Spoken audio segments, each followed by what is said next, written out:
नमस्कार, आपण पाहतात एन के डिजिटल मीडिया न्यूज चॅनल.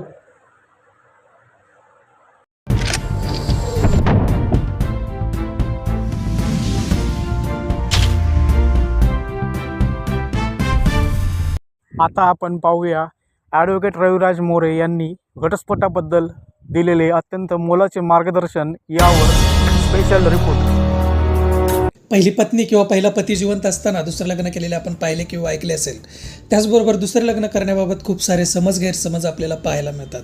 पहिल्या पत्नीला फसवून किंवा तिला माहीत नव्हतं दुसरं लग्न करणे, त्याचबरोबर दुसऱ्या पत्नीला फसवून पहिल्या लग्नाबद्दल माहिती लपवून लग्न करण्याचे प्रकार सर्रास पाहायला मिळतात. आजच्या व्हिडिओमध्ये आपण पहिली पत्नी किंवा पहिला पती जिवंत असताना दुसरं लग्न करणे हा गुन्हा आहे का, याविषयीची कायदेशीर तरतूद काय आहे, दुसरा विवाह केल्यानंतर या विवाहाने निर्माण होऊ शकणाऱ्या हक्क आणि अधिकारावर काय परिणाम होतो व हे हक्क आणि अधिकार कायद्याने निर्माण होतात का, घटस्फोट न घेता दुसरं लग्न कोणत्या परिस्थितीमध्ये करता येऊ शकते, त्याचबरोबर याविषयीच्या काही महत्त्वाच्या बाबी याविषयीची माहिती आजच्या व्हिडिओमध्ये आपण पाहणार आहोत. माझं नाव ॲडव्होकेट रविराज मोरे आहे. Practising advocate. कायदेविषयक माहितीचे व्हिडिओज मराठीमध्ये सर्वांपर्यंत पोहोचवण्याचा हा माझा एक लहानसा प्रयत्न आहे. जर तुम्हाला अशा प्रकारचे व्हिडिओज पाहायचे असतील तर माझ्या यूट्यूब चॅनलला सबस्क्राईब करा, व्हिडिओच्या नोटिफिकेशनसाठी बेल आयकॉनवरती क्लिक करा आणि व्हिडिओ आवडला तर व्हिडिओला लाईक करा. So let start the video. भारतामध्ये विवाहासंबंधीचे स्वतंत्र कायदे करण्यात आलेले आहेत. या कायद्यामध्ये भारतातील विविध समाज, जाती, धर्म यांच्या पूर्वीपासून चालत आलेल्या रूढी, परंपरा, मान्यता या सर्वांना पण महत्त्व दिलेले आहे व त्याविषयीच्या तरतुदी या कायद्यामध्ये करण्यात आलेल्या आहेत. भारतामध्ये हिंदू धर्मीय लोकांसाठी स्वतंत्र विवाह कायदा करण्यात आलेला आहे.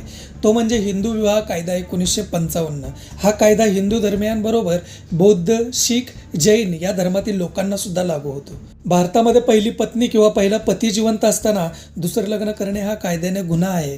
कोणत्याही स्त्रीने पहिला पती जिवंत असताना दुसऱ्या व्यक्तीसोबत लग्न करणे हा गुन्हा आहे. त्याचबरोबर कोणत्याही पुरुषाने पहिली पत्नी जिवंत असताना दुसऱ्या स्त्रीसोबत लग्न करणे हा सुद्धा कायद्याने गुन्हा आहे. जर एखाद्या स्त्रीला किंवा पुरुषाला दुसरं लग्न करायचे असल्यास आणि पहिला जोडीदार जिवंत असल्यास सर्वात आधी न्यायालयामध्ये घटस्फोटासाठीचा अर्ज करून घटस्फोट घ्यावा लागतो. न्यायालयाने घटस्फोटाचा निर्णय दिल्यानंतर दुसरं लग्न करणे कायदेशीर असते. हिंदू मॅरेज ॲक्टनुसार घटस्फोट न घेता केलेले दुसरं लग्न हे कायद्याने वैध असते. म्हणजेच अशा प्रकारे केलेल्या लग्नाला कायद्यानुसार मान्यता मिळत नाही. म्हणून अशा प्रकारच्या विवाहाला झिरो मॅरेज असेही म्हणले जाते.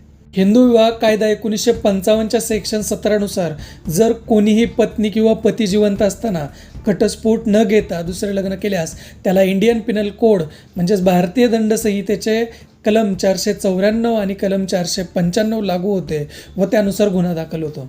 भारतीय दंड संहितेचे कलम 494 नुसार पहिला पती किंवा पहिली पत्नी जिवंत असताना घटस्फोट न घेता दुसरे लग्न करणे हा अदखलपात्र, जामीनपात्र गुन्हा आहे व त्यासाठी 7 वर्ष तुरुंगवासाच्या शिक्षेची तरतूद करण्यात आलेली आहे.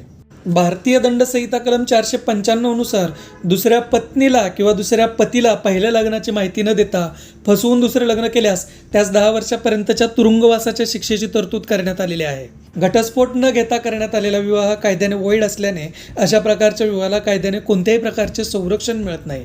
जसे की दुसऱ्या विवाहाचा घटस्फोट घेता येत नाही कारण हा विवाह कायद्याने ग्राह्य धरला जात नाही. दुसऱ्या पत्नीला पोटगी मेंटेनन्स पतीपासून मिळू शकत नाही. वारसा हक्काने मिळणाऱ्या संपत्तीमध्ये कोणत्याही प्रकारचा हक्क अधिकार निर्माण होत नाही व तो कायद्याने मिळतही नाही.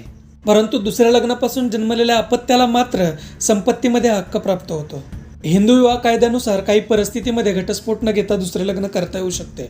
जसे की पहिला पती किंवा पत्नी जिवंत नसेल तर दुसरे लग्न करता येते. पहिला पती किंवा पत्नी 7 वर्षापासून बेपत्ता असल्यास दुसरे लग्न करता येते. जर लग्न करतेवेळी पतीचे किंवा पत्नीचे वय कायद्याने दिलेल्या लग्नाच्या वयापेक्षा कमी असल्यास ते लग्न वैध ठरते. त्याचबरोबर हिंदू विवाह कायद्यानुसार ज्या नात्यामध्ये लग्न करता येत नाही अशा नात्यामध्ये लग्न केलेले असल्यास तो विवाह वैध मानला जातो व अशा वेळी दुसरं लग्न करता येते. जर एखाद्या व्यक्तीला दुसऱ्या स्त्रीसोबत लग्न करण्याची परवानगी पहिल्या बायकोने दिलेली असेल तरीसुद्धा हे लग्न कायद्याने वैध मानले जाते.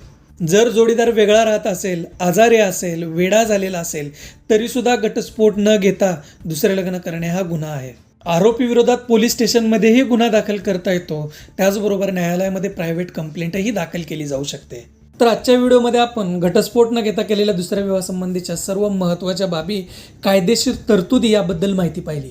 व्हिडिओ आवडला तर व्हिडिओला लाईक करा, माझ्या यूट्यूब चॅनलला सबस्क्राईब करा, व्हिडिओच्या नोटिफिकेशनसाठी बेल आयकनवरती क्लिक करा. तर भेटूया नेक्स्ट व्हिडिओमध्ये. धन्यवाद.